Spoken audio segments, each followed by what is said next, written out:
বন্ধুরা আজকের এই ভিডিওতে আমরা কথা বলতে চলেছি ক্যাপ্টেন আমেরিকা দ্য উইন্টার সোলজারের সম্বন্ধে। বন্ধুরা এই মুভিটি মার্ভেল সিনেমাটিক ইউনিভার্সের দ্বিতীয় ফেজের তৃতীয় মুভি এবং এই মুভিটি রিলিজ হয়েছিল সাল 2014-তে এবং এই মুভির আইএমডিবি রেটিং হলো 7.7। মুভির শুরুতে আমরা দেখতে পাই ক্যাপ্টেন আমেরিকা অর্থাৎ স্টিভ রজার্স চিতরি আর্মির সাথে লড়াই করার 2 বছর পর এখন থেকে শিল্ডের সাথে সে কাজ করতে শুরু করে দেয়। এই জন্যই সে নাতাশা রোমানভ অর্থাৎ ব্ল্যাক উইডোর সাথে একটি মিশনের মধ্যে যায় এবং এখানে হিন্দ মহাসাগরের মধ্যে শিল্ডের একটি শিপ উপস্থিত ছিল যেটিকে তাদের শত্রুরা একেবারে কবজা করে নিয়েছিল এবং এরপরে ক্যাপ্টেন আমেরিকা, ব্ল্যাক উইডো এবং তাদের সাথে থাকা আরেকটি সাথী ওই শিপের মধ্যে একেবারেই পৌঁছে যায়। এখানে তাদের সামনে তাদের শত্রুরা একটু সময়ের জন্য টিকতে পারেনি এবং এরপরে তারা ওখানের মধ্যে থাকা সমস্ত বন্দী মানুষগুলোকে একেবারে মুক্তও করে দেয় এবং এরপরে ক্যাপ্টেন আমেরিকা নাতাশাকে দেখতে পায় যে ওই শিপ থেকে একেবারে ডাটাকে কপি করে নিচ্ছিল। আসলে নিক ফিউরি নাতাশাকে এটা করতে বলেছিল যেটার সম্বন্ধে ক্যাপ্টেন আমেরিকা কিছুই জানতো না এবং এরপরে ক্যাপ্টেন আমেরিকা অনেকটা বেশি পরিমাণে রেগে গিয়ে শিল্ডের মেন অফিসের মধ্যে পৌঁছে যায় যেখানে সে গিয়ে নিক ফিউরির সাথে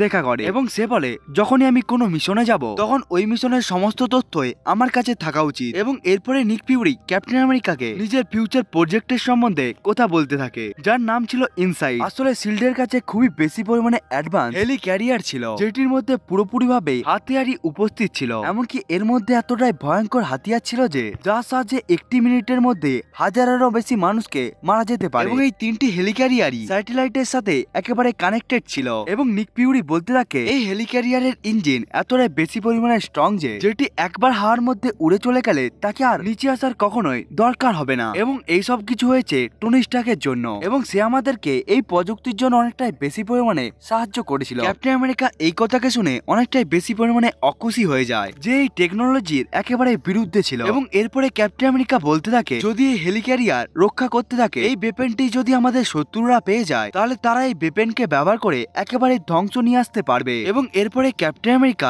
এখান থেকে একেবারে পেগি কার্টারের কাছে চলে যায় যে এখন অনেকটাই বেশি পরিমাণে বুড়ি হয়ে গিয়েছিল। পেগি কার্টার আসলে সেই ছিল যাকে ক্যাপ্টেন আমেরিকা বরফে জমার আগে খুবই বেশি পরিমাণে ভালোবেসেছিল এবং এরপরে আমাদেরকে নিক ফিউরিকে দেখানো হয় যে ওই ডাটাকে খোলার চেষ্টা করছিল যেটিকে ব্ল্যাক উইডো শিল্ডের ওই হেলিক্যারিয়ারের থেকে ডাটাকে একেবারে কপি করে এনেছিল কিন্তু নিক ফিউরি ওই ডাটাকে খুলতেই পারছিল না কারণ ওই ডাটাটি পুরোপুরি ভাবে লক ছিল যার ফলে নিক ফিউরি অনেকটাই বেশি পরিমাণে সন্দেহ করতে থাকে এবং এরপরে নিক ফিউরি তার সিনিয়রদের কাছে পৌঁছে যায় এবং সে বলে হেলিক্যারিয়ার অর্থাৎ ইনসাইড যে প্রজেক্টটি রয়েছে ওই প্রজেক্টটিকে কিছু সময়ের জন্য ডিলে করা উচিত কারণ তাদের শত্রুরা এই প্রজেক্টের সম্বন্ধে অনেকটাই বেশি পরিমাণে জানতে পেরে গিয়েছে। এমনকি এটাও হতে পারে তাদের টিমের মধ্যে তাদের একটি শত্রু রয়েছে যে পুরো ওই ডাটাকে লক করে দিয়েছে। এরপরে নিক ফিউরি নিজের গাড়িকে ব্যবহার করে ওখান থেকে একেবারে চলে যায় এবং এরপরে কিছু শত্রুরা নিক ফিউরির উপরে অ্যাটাক করে দেয়। নিক ফিউরি কোনোভাবে তাদের সবাইকে বোকা বানিয়ে ওখান থেকে পালাতে সফল হয়ে যায় কিন্তু এরপরে নিক ফিউরি তার সামনে মুখ ঢাকা একটি মানুষকে দেখতে পায়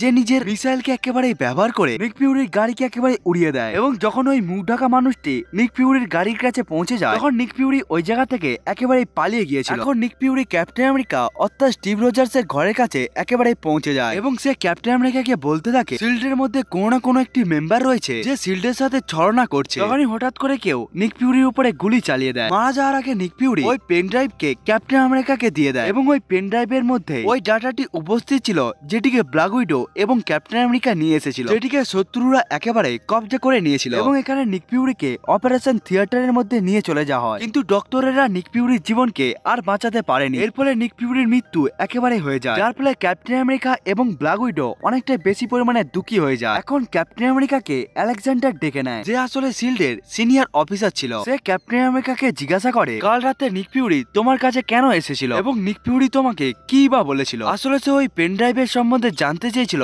যেটিকে নিক ফিউরি ক্যাপ্টেন আমেরিকাকে দিয়ে দিয়েছিল কিন্তু ক্যাপ্টেন আমেরিকা তাকে কিছুই বলেনি এবং এরপরে ক্যাপ্টেন আমেরিকা বলে নিক ফিউরি বলেছে যে সে যাতে কাউকেও বিশ্বাস না করে এবং এটিকে বলে ক্যাপ্টেন আমেরিকা ওখান থেকে একেবারে চলে যায় কিন্তু আলেকজান্ডার নিজের গুন্ডাদেরকে ব্যবহার করে ক্যাপ্টেন আমেরিকাকে একেবারে গ্রেফতার করতে চায় কিন্তু ক্যাপ্টেন আমেরিকার সামনে কেউ আর টিকতে পারেনি এবং এর ফলে ক্যাপ্টেন আমেরিকা শিল্ডের হাই সিকিউরিটি থেকে একেবারে বাইরে বেরিয়ে যায়। অন্যদিকে নাতাশা অর্থাৎ ব্ল্যাক উইডো ক্যাপ্টেন আমেরিকাকে একেবারে খুঁজে নেয় এবং সে ওই পেন ড্রাইভকে সিস্টেমের সাথে একেবারে অ্যাটাচ করিয়ে দেয় যেটিকে নিক ফিউরি ক্যাপ্টেন আমেরিকাকে দিয়েছিল। আসলে ওই পেন ড্রাইভের মধ্যে অনেকটাই বেশি পরিমাণে গুপ্ত ইনফরমেশন ছিল এবং যখন তারা ওটিকে একেবারে ডিকোড করে নেয় তখন তারা জানতে পারে নিউ জার্সির মধ্যে একটি বড় বাংকার রয়েছে বলে যার ফলে তারা দুজনে একেবারে ওখানে পৌঁছে যায়। আসলে ওটি পুরোপুরি পুরোপুরিভাবেই একটি ল্যাব ছিল, যেখানে আসলে একটি সুপার কম্পিউটারও ছিল। এবং যখন ওটিকে একেবারে অন করে দেওয়া হয় তখন ওর ভিতর থেকে অ্যান্ডিম জোলার আওয়াজ আসে। অ্যান্ডিম জোলা আসলে সে ছিল যে ক্যাপ্টেন আমেরিকার মধ্যে রেড স্কালের বায়োলজিক্যাল সায়েন্টিস্ট ছিল, যে টেজারেককে ব্যবহার করে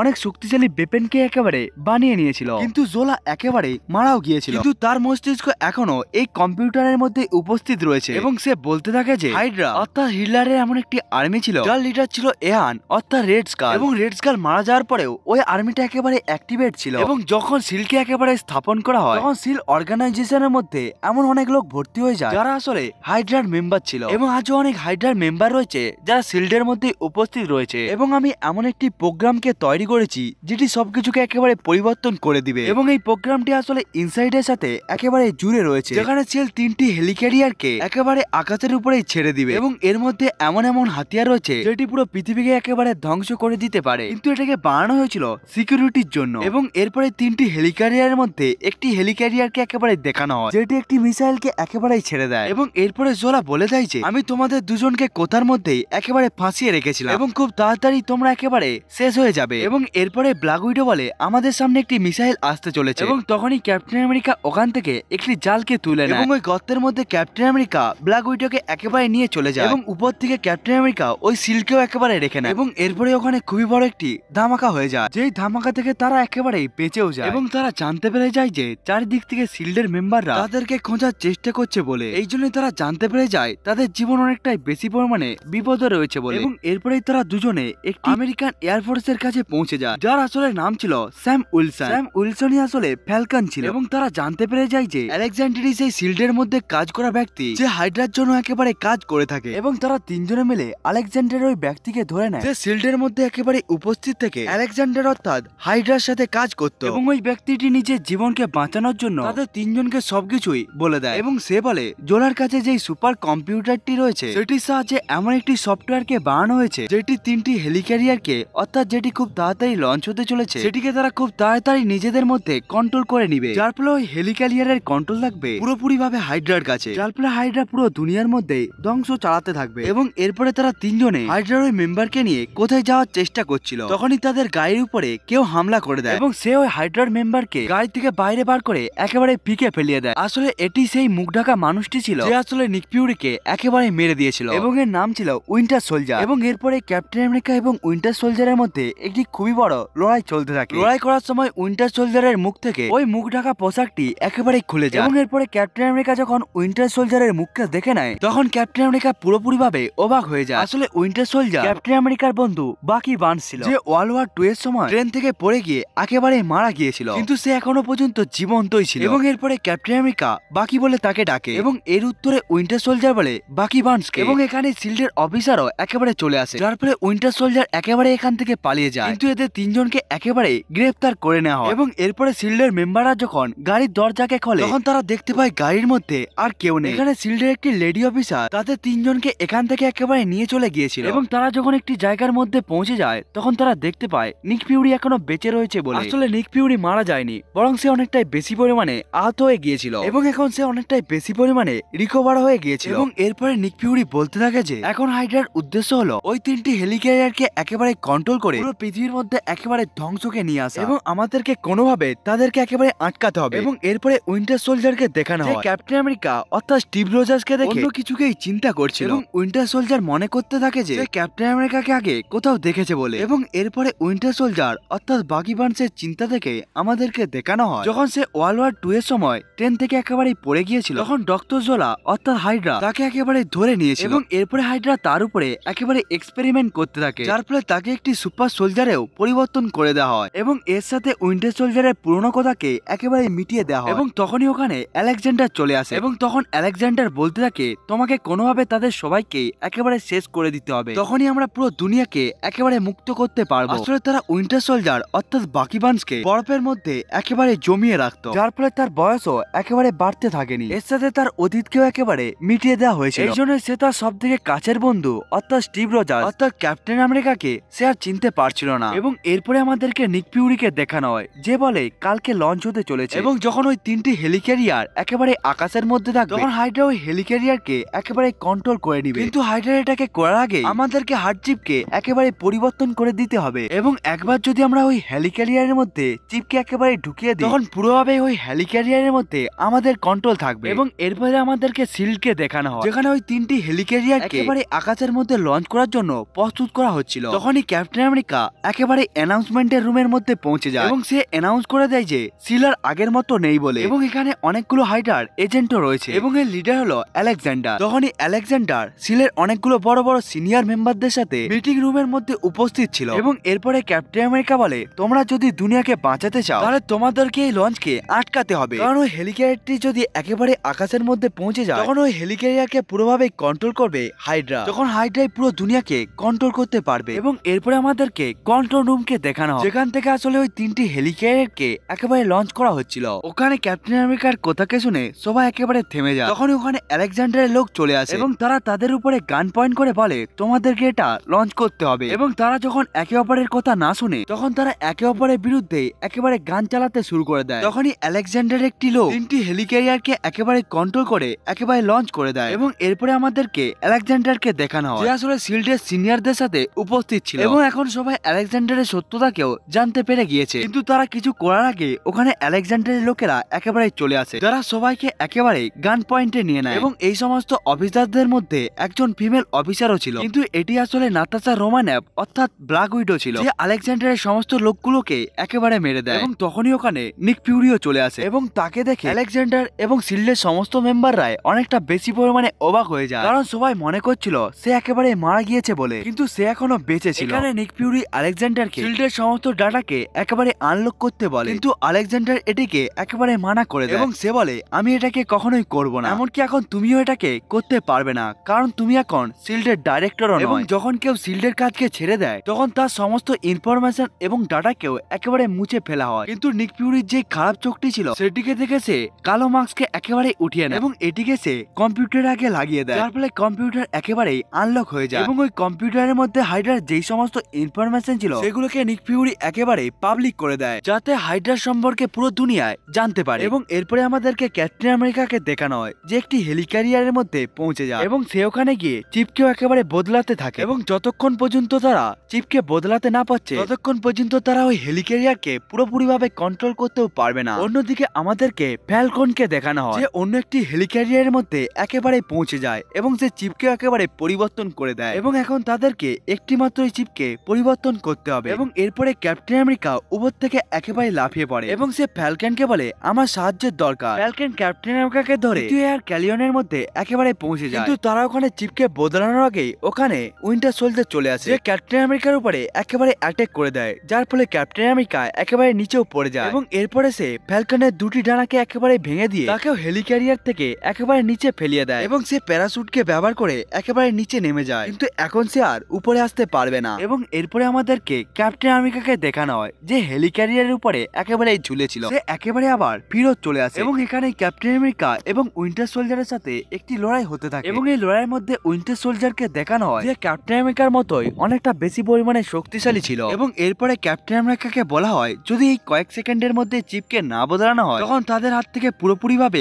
কন্ট্রোল চলে যাবে এবং হাইড্রা পুরোপুরিভাবে এই দুনিয়াকেই ধ্বংস করে দিবে এবং চিপ এখনো পর্যন্ত উইন্টার সোলজারের হাতের মধ্যেই ছিল কিন্তু ক্যাপ্টেন আমেরিকা তাকে একেবারে ধরে নেয় এমনকি সে তার গলাকেও একেবারে জোরে ধরতে শুরু করে দেয় এবং যখন উইন্টার সোলজার একেবারে অজ্ঞান হয়ে যেতে শুরু করে তখন উইন্টার সোলজারের হাত থেকে একেবারে চিপটা পড়ে যায় এবং এরপরে ক্যাপ্টেন আমেরিকা চিপকে নিয়ে ওই জায়গার মধ্যে চলে যায় যেখানে চিপকে বদলাতে হতো। তখনই উইন্টার সোলজার পিছন দিক থেকে ক্যাপ্টেন আমেরিকার উপরে গুলি চালিয়ে দেয় যার ফলে ক্যাপ্টেন আমেরিকা একেবারে আহত হয়ে যায়। অন্যদিকে আমাদেরকে হাইড্রাকে দেখানো হয় যারা সমস্ত ইম্পর্টেন্ট মানুষ এবং ইম্পর্টেন্ট জায়গাগুলোকে একেবারে টার্গেট করতে থাকে এবং তারা 30 সেকেন্ডের মধ্যেই সবাইকে ধ্বংস করে দিবে এবং এই পুরো প্রোগ্রামটাই চলছিল স্যাটেলাইটের উপরে ভিত্তি করে তেমন ভাবেই যেমন ভাবে গুগল ম্যাপ চলে। পৃথিবীর মধ্যে থাকা এখন সমস্ত মানুষই হাইড্রার টার্গেটে ছিল এবং এখন শুধুমাত্র 3 সেকেন্ডই বাকি ছিল এবং এখন ক্যাপ্টেন আমেরিকার উপরে দুটো গুলিও লেগে গিয়েছিল কিন্তু যখন 3 সেকেন্ড বাকি ছিল তখন ক্যাপ্টেন আমেরিকা চিপকে একেবারে বদলে দেয় যার ফলে ওই হেলিক্যারিয়ারের থেকে হাইড্রার কন্ট্রোল একেবারেই চলে যায় এবং এখন কন্ট্রোল শিল্ডের কাছে এসে যায় এবং তাদের আইডিয়া ছিল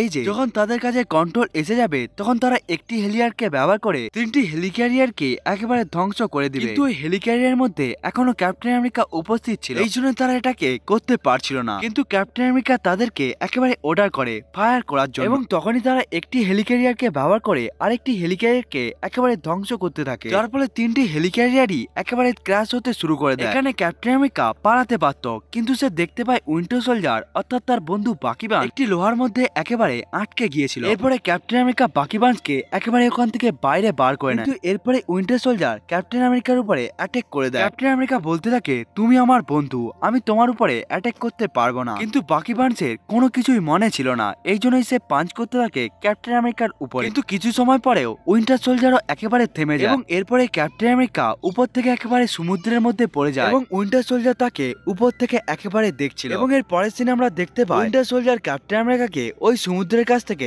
একেবারে বাঁচিয়ে নেয় এবং সে ক্যাপ্টেন আমেরিকাকে সমুদ্রের কিনারার মধ্যে ছেড়ে দিয়ে একেবারে জঙ্গলের দিকে চলে যায়। এবং এরপরে ক্যাপ্টেন আমেরিকা এবং নিক ফিউরি সেই জায়গার মধ্যে পৌঁছে যায় যেখানে নিক ফিউরির কেভ ছিল এবং নিক ফিউরি ক্যাপ্টেন আমেরিকাকে বলে, আমার এই মৃত্যু রহস্যকে আমি রহস্যই রাখবো এবং পৃথিবীর যেই সমস্ত জায়গার মধ্যে হাইড্রার আড্ডা রয়েছে সেগুলোর মধ্যে গিয়ে আমরা হাইড্রার ওই সমস্ত আড্ডাগুলোকে একেবারে ধ্বংস করে দেবো। এবং এরপরে ক্যাপ্টেন আমেরিকা ফ্যালকনের সাথে তার বন্ধু উইন্টার সোলজারকে খুঁজতে একেবারে বেরিয়ে পড়ে। এই মুভির মিড ক্রেডিট সিনে আমরা দেখতে পাই হাইড্রার যে একটি মেম্বার ছিল যার নাম ছিল স্ট্রেগার, সে হাইড্রার হেরে যাওয়ার পরেও কোন রকম দ্বিধাবোধ করেনি, কারণ তাদের কাছে থরের ভাই লোকির স্কেপটার ওয়েপেনটি ছিল, যেই পাওয়ারটিকে ব্যবহার করে তারা এমন একটি মানুষকে অনেকটাই বেশি পরিমাণে স্পিড দিয়ে দেয় এবং অন্যটিকে এমন একটি শক্তি দিয়ে দেয় যে যেকোনো জিনিসকে একেবারে কন্ট্রোল করতে পারবে এবং এই পাওয়ারকেই টেলিকাইনেসিসের পাওয়ারও বলা হয়। এবং এরপরে আমরা এই মুভির পোস্ট ক্রেডিট সিনে দেখতে পাই উইন্টার সোলজার সেই জায়গার মধ্যে পৌঁছে যায় যেখানে তার মৃত্যুর একেবারে ডেট লেখা ছিল। এখান থেকে সে বুঝতে পেরে যায় ক্যাপ্টেন আমেরিকা আসলে সত্য বলছিল বলে। এখানে এই মুভিটি একেবারে শেষ হয়ে যায়। বন্ধুরা, আজকের এই মুভি এক্সপ্লেনেশনটা আপনাদেরকে কেমন লেগেছে বন্ধুরা কমেন্ট করে বলতে ভুলবেন না। বন্ধুরা, আপনারা যদি এই চ্যানেলে নতুন এসে থাকেন তাহলে চ্যানেলটিকে সাবস্ক্রাইব করবেন এবং ভিডিওটা ভালো লাগলে বন্ধুরা লাইক করতেও ভুলবেন না। বন্ধুরা, আজকের ভিডিওটা এতটা পর্যন্তই, দেখা হচ্ছে অন্য একটি ভিডিওতে, ততক্ষণের জন্য বাই বাই।